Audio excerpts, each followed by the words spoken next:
Hi viewers. இன்னைக்கு March 20 Siragadikka ஆசை serial என்னாச்சுன்னு சொல்லி பார்க்கலாம்க்கு முன்னாடி சேனல் சப்ஸ்கிரைப் பண்ணாதவங்க மறக்காம சப்ஸ்கிரைப் பண்ணுங்க. இன்னைக்கு என்ன அப்படின்னு சொல்லி பார்த்தீங்கன்னா, விஜயா வந்து ரோஹிணி கிட்ட வந்து இப்படி உட்காந்து பேசிட்டு இருக்காங்கல்ல, இந்த மாதிரி மனோஜ்லாம் யார் கீழேயெல்லாம் போய் வேலை பார்க்க மாட்டான், அவன்லாம் ஓனரா இருக்கிற வேண்டியவே, நீ அதனால அதை பத்தி உங்க அப்பா கிட்ட பேச அப்படின்னு சொல்றாங்க. அப்போ உடனே ரோஹிணி, அப்பா வந்து டூர் போயிருக்காரு, ஏன் அவளை பணக்காரர் ஒரு 2 ஃபோன் கூடவா வச்சிருக்க மாட்டாரு, ஒண்ணு அவர்கிட்ட பேசி, இல்ல உங்க மாமா கிட்ட ஃபோன் பண்ணி என்கிட்ட தான் நானே பேசிக்கிறேன்னொன்னே, இல்ல மாமா வேலையா இருப்பாருன்னொன்னே, ஏன் எனக்கு சாரி எல்லாம் எடுத்து அனுப்ப முடிஞ்சுச்சு, அவரால பேச முடியாதா? நீ பேசுறியா இல்ல நான் பேசவான்னொன்னே, ரோஹிணி இல்ல இது விஷயமா நானே பேசிக்கிறேன்னொன்னே, சீக்கிரமா பேசு அப்படின்னு சொல்லிட்டு விஜயா போயிடுறாங்க.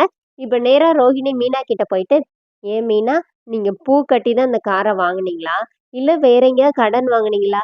கார் வாங்க எப்படி ரூ. 2,00,000 ரூ. 3,00,000 ஆயிருக்கும்ல. உங்களால எப்படி அவ்வளவு காசு இது பண்ண முடியும்? அதுவும் முத்து வந்து உங்க தம்பி கையெல்லாம் உடைச்சிருக்கிறாரு. உங்கள நல்லா கூட பாத்துக்க மாட்டேங்கிறாரு. அவருக்காண்டி நீங்க ஏன் இதெல்லாம் செய்றீங்க? அப்படிங்கிற மாரி மீனா கிட்ட கேட்டுட்டு இருக்காங்க. இது எல்லாத்தையுமே வெளியில நின்னு ஸ்ருதி கேக்குறாங்க. இப்ப மீனா என்ன சொல்றாங்கன்னா, ஏங்க அவரு என் மேல பாசமா தாங்க இருக்கிறாரு. என்கிட்ட அவ்வளோ காசெல்லாம் இல்ல. நாங்க கொஞ்சம் காசு குடுத்து கார் வாங்கியிருக்கோம். அப்புறம் டியூல கட்டலான்னு சொல்லிக்கணும்னே, இப்போ ரோஹிணி என்ன சொல்றாங்கன்னா, இப்படிலாம் வாங்கி குடுக்காதீங்கங்க அப்படின்னு மனசுக்குள்ள என்ன நினைக்கிறாங்கன்னா, நீங்க பாட்டுக்கு வாங்கி குடுத்துறீங்க. பிரச்சனை எனக்கு இல்லன்னோனே, இப்ப நீங்க என்னமோ சொன்னீங்கல்ல அப்படின்னு சொல்லிட்டு மீனா கேட்கறாங்க.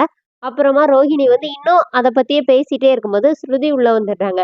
ஸ்ருதி வந்து என்ன சொல்றாங்கன்னா, "இங்க பாருங்க ரோஹிணி, நான் கூட கல்யாணத்துக்கு முன்னாடி வரைக்கும் ஹஸ்பண்ட் அண்ட் ஒய்ஃப்குள்ள சண்டையே வராதுன்னு தான் நெனச்சேன். ஆனா அவங்க 2 பேரும் அப்படி இல்ல. சண்டை போட்டாலும் மியூச்சுவல் அண்டர்ஸ்டாண்டிங்ல போயிர்றாங்கல்ல. அதே மாரி தான் எல்லார் லைஃப்பும் இருக்கும். அந்த லைஃப்குள்ள நம்ம போக்கூடாது. நமக்குன்னு ஒரு பவுண்டரி இருக்குல்ல. நீங்க என்ன இப்படி கேட்டுட்டு இருக்கீங்க? அவங்க வாங்கி குடுத்துருக்காங்க. அதெல்லாம் அவங்களோட இது. நீங்க ஏன் இதெல்லாம் பேசுறீங்க?" அப்படின்னோனே, அப்புறமா ரோஹிணி, "ஐயோ! நான் அப்படி சொல்லலன்னு" சொல்லிட்டு அங்கருந்து போயிர்றாங்க.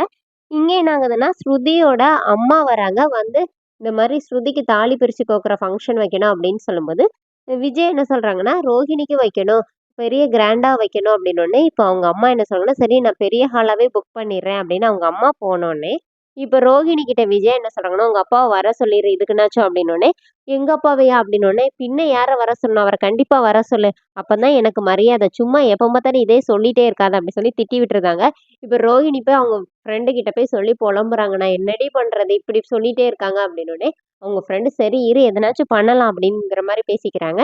இங்க என்ன ஆகுதுன்னா, ரோஹிணியோட அம்மா போய் அவங்க அப்பா சாரி ஸ்ருதியோட அம்மா போய் அவங்க அப்பா கிட்ட போய் என்ன சொல்றாங்கன்னா, இந்த ஃபங்ஷன வச்சு தான் முத்துவ ட்ரம்ப் கார்டா வச்சு அவங்க ஸ்ருதியையும், ரவியையும் பெர்மனன்ட்டா நம்ம வீட்லயே வச்சுக்கணும் அப்படிங்கிற மாரி அவங்க ஒரு பிளான் வச்சிருக்கேன்னு அவங்க அப்பா கிட்ட சொல்றாங்க. இங்க என்ன ஆகுதுன்னா, முத்து வந்து மீனாக்காக ஸ்வீட் வாங்கிட்டு வர்றாரு. அத மீனா கிட்ட சாப்பிட ஊட்டி விட போகும்போது, மீனா என்ன சொல்றாங்கன்னா, "அப்படியேவா சாப்பிடுறது? இருங்க ஒரு தட்டு எடுத்துட்டு வரேன்னு" அத டைனிங் டேபிள்ல வச்சுட்டு கிச்சனுக்குள்ள போறாங்க. அதோட என்னோட எபிசோட் எண்ட் பண்ணிட்டாங்க. நாளைக்கு என்ன அப்படின்னா, மனோஜ் அத பார்த்து ரோஹிணிய கூப்பிட்டு ரோஹிணிக்கு ஊட்டி விட்டுட்டு இருக்கிறாரு. கிச்சனுக்குள்ள மீனா வெளியில வந்து ஹால்ல வந்து முத்து உட்கார்ந்துருக்கிறாரு. முத்து இங்கருந்து மீனாவ செய்கையாலே திட்டுறாரு. "நான் உனக்காண்டி வாங்கிட்டு வந்தேன்னோனே" மீனா என்ன சொல்றாங்க, "விடுங்கங்க, விடுங்கங்க" அப்படிங்கிறாங்க.